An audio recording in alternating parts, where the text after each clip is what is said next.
મારું નામ પ્રજાપતિ ચેતનાબેન પ્રવીણભાઈ છે. હું રાજાનું પાત્ર ભજવીશ. મારું નામ પ્રજાપતિ નિકિતા લલિત કુમાર છે. હું જગડુસાનું પાત્ર ભજવીશ. મારું નામ ચૌધરી નિર્માબેન ચંદ્રાભાઈ છે. હું જોશીનું પાત્ર ભજવીશ.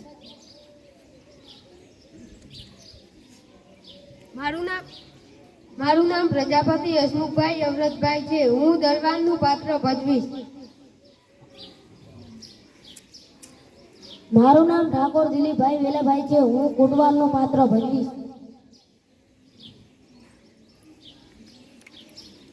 મારું નામ સુતાર ડિમ્પલબેન પદ્માભાઈ છે. મિત્રો, આખા રાજ્યની આપત્તિમાં રાજા અને પ્રજા સમજપૂર્વક અને ધીરજપૂર્વક ઉકેલ લાવે તો સમસ્યા હળવી થઈ જાય છે. દાનવીર ભામાશાની જેમ એક જગડુશા પણ નગરશેઠ તરીકે માનવતાવાદી અભિગમ ધરાવે છે. આ મેળે એકઠી કરેલી કમાણી અને સંચિત કરેલા અનાજના કોઠારોને સંકટ સમય પ્રજા માટે ખુલ્લા મૂકી દેનાર દાનવીર જગડુશાના દિલની ઉદારતાનો સરસ પરિચય આપણે અહીંયા નાટક દ્વારા કરીએ. આવો જોઈએ સ્થળ પાટણ, પાટણના રાજા વિશ્વદેવનો દરબાર.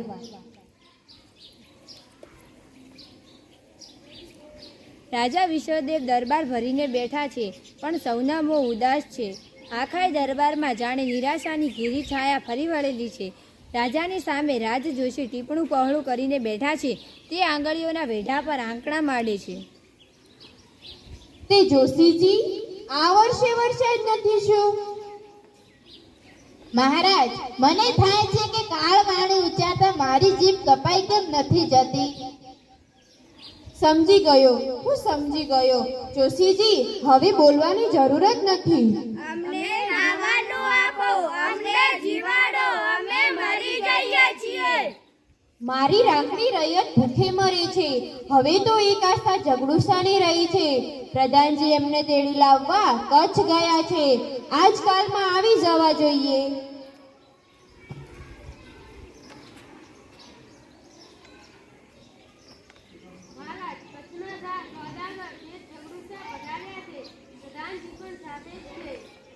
એકદમ એકદમ એમને અંદર લઈ આવ.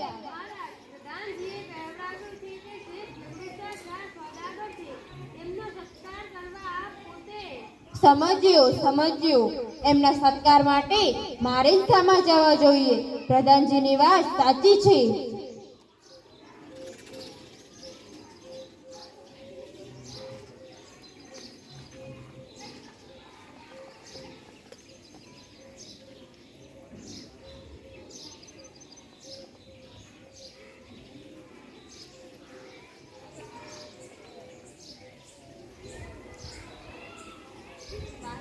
ઓચિંતાનો કેમ યાદ કર્યો મને? સુખ દુઃખની વાતો કરવા શેઠજી. ગુજરાતમાં આજે 3 વર્ષથી કારનો દુકાળ ચાલે છે. એકલા ગુજરાતની કાં વાત કરો છો? આખા હિન્દુસ્તાનમાં આજે દુકાળ છે. ચીન, મેવાડ, માળવા, કાશી અને ઠેઠ કંધાર લગી લોકો ભૂખે મરે છે. અને પાનખરમાં પાંદડા ખરે કેમ ખરે છે? વખત એવો બારીક આવ્યો છે કે ભલભલાની લાજ જવાનો વખત છે. 7 ખોટના દીકરાના મોંમાંથી બાપ બટકું રોટલું કાઢી ખાય છે. મુઠ્ઠી ધાન સારું મા બાપ છોકરાઓને વેચે છે. શી ખબર શું થવા બેઠું છે?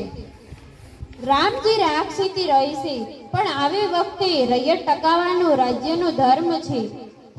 આપ સરખા પ્રજાવત્સલ રાજાના મુખમાં આવા જ શબ્દો શોભે. મને આ સાંભળીને આનંદ થયો. મેં તો સાંભળ્યું છે કે આપે આપના ધાનના ભંડાર અને ધનના કોઠાર ગરીબો માટે ખુલ્લા મૂકી દીધા છે. મૂકી દીધા હતા, હવે તો એ ખાલી થઈ ગયા. હવે મારા ધનના ભંડાર અને અન્નના કોઠારોય ખાલી ખમ પડ્યા છે. અને રૈયતના પેટનો ખાડો તો હજી ઊણો ને ઊણો જ રહ્યો છે. ધાર્યું તો 8 સાલ વરસાદ આવશે ને સૌ સારાવાના થશે, પણ વરસાદ આવ્યો નહીં. અધૂરામાં પૂરું તીડ પડ્યા. લોકો ત્રાહીમામ પોકારે છે. અમે મરી જઈએ છીએ, અમને જીવાડો, અમને જીવાડો, અમને અનાજ આપો. ભૂખ્યા ગળામાંથી પૂરો અવાજ પણ નથી નીકળતો. વસ્તીનું દુઃખ એ મારું દુઃખ છે, પણ નિવારણનો રસ્તો મને કોઈ દેખાયો નહીં. ત્યારે હું મૂંઝાયો. એવી વખતે મને તમે યાદ આવ્યા. હું યાદ આવ્યો? કેવી રીતે? મારા સાંભળવામાં આવ્યું છે કે પાટણમાં જગડુશાની માલિકીની કેટલીક અનાજની વખારો છે. જગડુશાના માલિકીની અનાજની વખારો? મહારાજ, આપની કઈ ભૂલ થાય છે. મારા માલિકીની અનાજની વખારો મેં પાટણ કે કોઈ પણ શહેરમાં રાખી જ નથી. તો અમે સાંભળ્યું એ શું? કઈક સમજફેર થઈ હશે મહારાજ, કારણ કે વખારો મારી ખરી ને. વખારો આપની છે, છતાં આપની માલિકીની નથી એમ આપનું કહેવું છે. વાત એમ છે કે વખારો તો મારી છે, એ વિશે કઈ જ શંકા નથી. અને એ વખારોમાંનું અનાજ, એ અનાજ મારું નથી. એ અનાજ તમારું નથી તો શું તમે તે કોઈને દઈ દીધું છે? કોને દીધું? ક્યારે દીધું? હું તમને એના મોં માંગ્યા દામ આપત. એ અનાજ મારું નથી, એ નિશ્ચિત છે. મેં કોને દીધું, ક્યારે દીધું, એ જાણવું હોય તો એમ કરો ને કે વખારો ખોલાવીને કરાવી જુઓ ને. કેવી રીતે ખબર પડશે? એવી રીતે જ ખબર પડશે. દરેકે દરેક વખારોમાં પત્રમાં લેખ લખાવીને જણાવેલ છે. તેમાં અનાજના માલિકના નામ ઠામ બધું જ લખેલ છે. ઠીક છે, ઠીક છે. હું એ માલિકીની પાસે જઈ અને કહીશ કે સુકાળ થાય તેને એકે એક દાણા સાથે મોતી ગણીને આપીશ, પણ આજ મારા પર આટલી દયા કર. જે રાજાના દિલમાં પોતાના રૈયતના સુખ દુઃખના આવા ખ્યાલ હોય તેને અનાજ જરૂર મળી રહેશે. મળી રહેશે? ઉઠવાલજી, જાઓ વખારો ઉગાડો અને લેખ અહીં લઈને આવો. જેવી આજ્ઞા મહારાજ. મહારાજ, આપે આટલી તકલીફ કરવાની જરૂર નથી.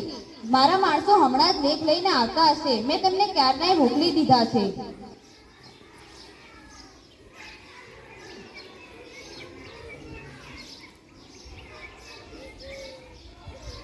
આ જે લેખ? હા મહારાજ, પંડિતજી પાસે વંચાવો. પંડિતજી, લો આ લેખ વાંચો.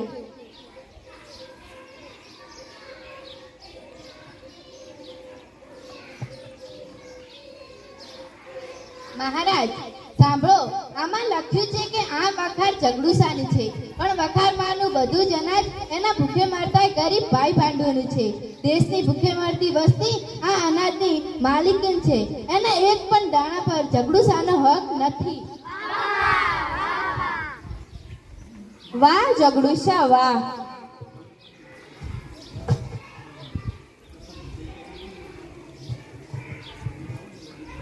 તમે તો કહેતા હતા આ અનાજ મારું નથી.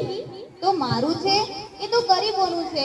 તેના એકેય દાણા પર મારો કોઈ પણ હક નથી.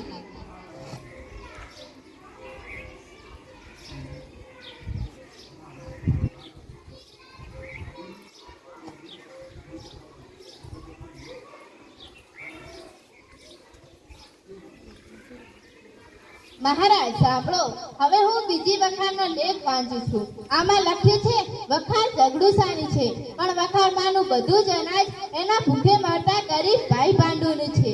દેશની ભૂખે મરતી વસ્તી આ અનાજની માલિક છે. એના એક પણ દાણા પર જગડુસાનો હક નથી.